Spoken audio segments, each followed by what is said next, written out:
Ada satu motor pabrikan di garasi VR46 yang sampai hari ini belum ada pemiliknya.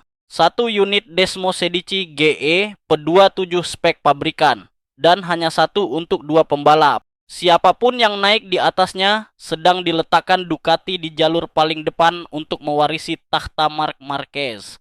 Dan salah satu suara paling menentukan soal siapa yang duduk di sana justru Valentino Rossi, musuh bebuyutan Marquez yang ikut memegang pena.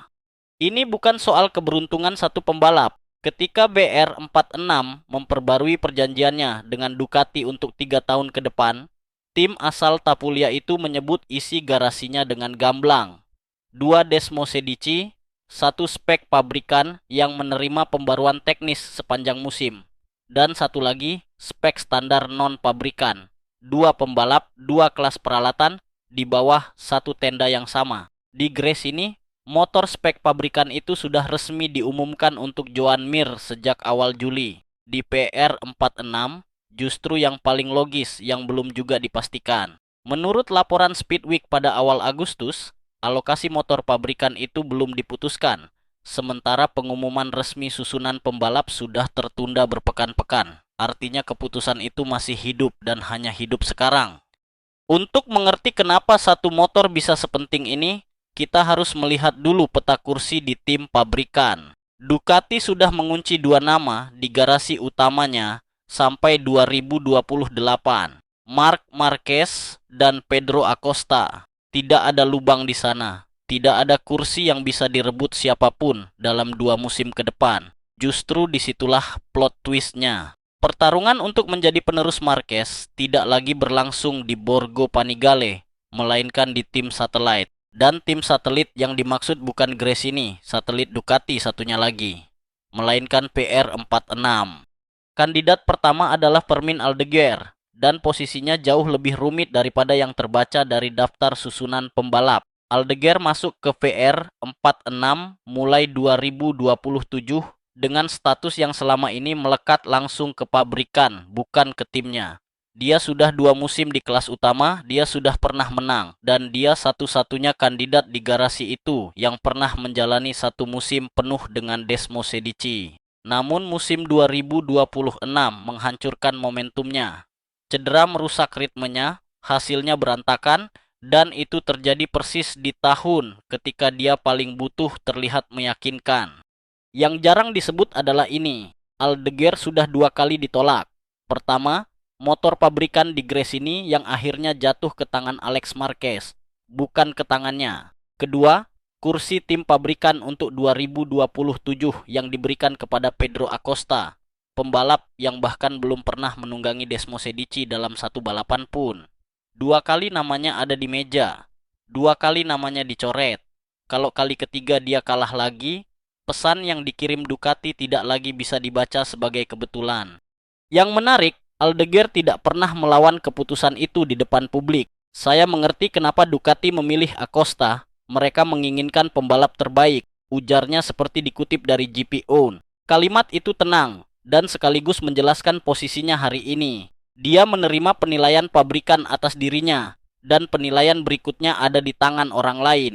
Ironisnya, orang yang paling bisa menariknya keluar dari situasi itu adalah bosnya yang baru.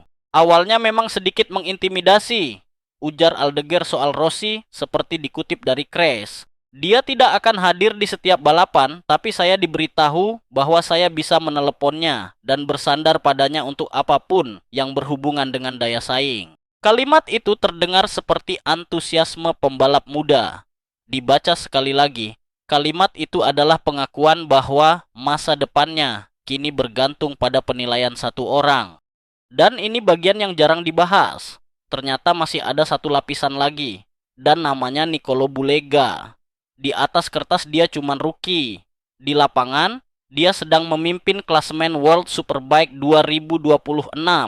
Dan yang jauh lebih penting, dia bekerja langsung sebagai test rider motor 2027 Ducati. Artinya saat Aldeguer masih akan menebak-nebak karakter motor barunya, Bulega sudah menghabiskan berbulan-bulan di atas motor itu sebagai penguji utamanya. Ada kandidat yang baru 2 kali start di MotoGP, tapi sudah lebih dulu mengenal mesinnya dibanding siapapun di garasi itu.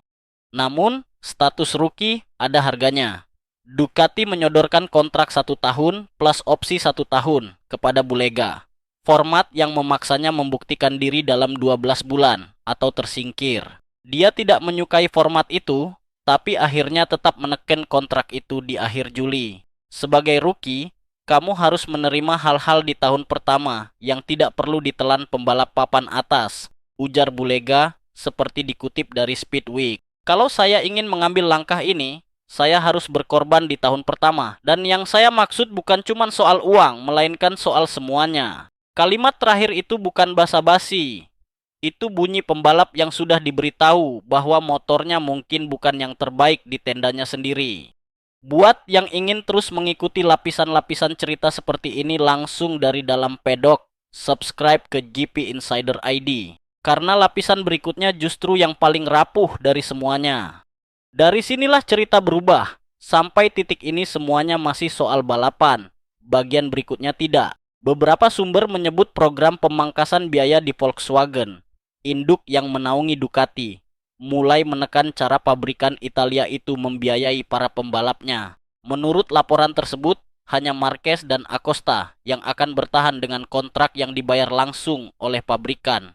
Sementara sisanya, termasuk Aldeguer, digeser menjadi tanggungan tim masing-masing. Kabar ini belum pernah dikonfirmasi secara resmi, dan laporan lain justru menyebut status pabrikan Aldeguer tetap aman sampai 2028.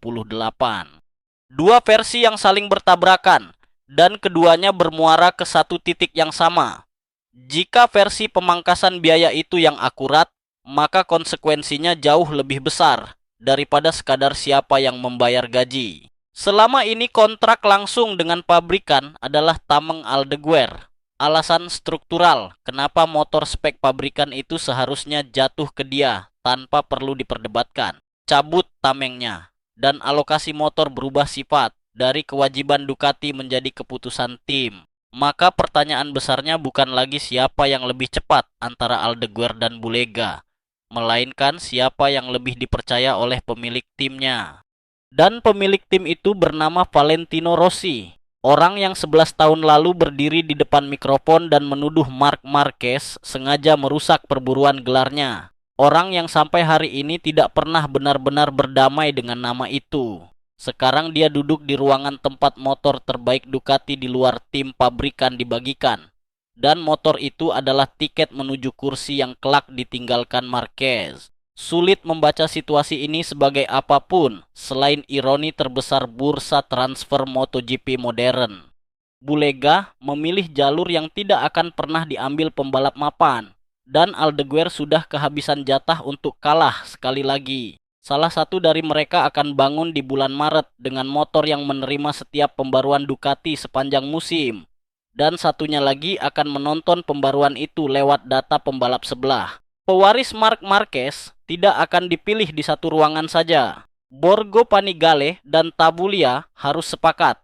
Ducati memiliki motornya, dan suara Tabulia ikut menentukan siapa yang menungganginya.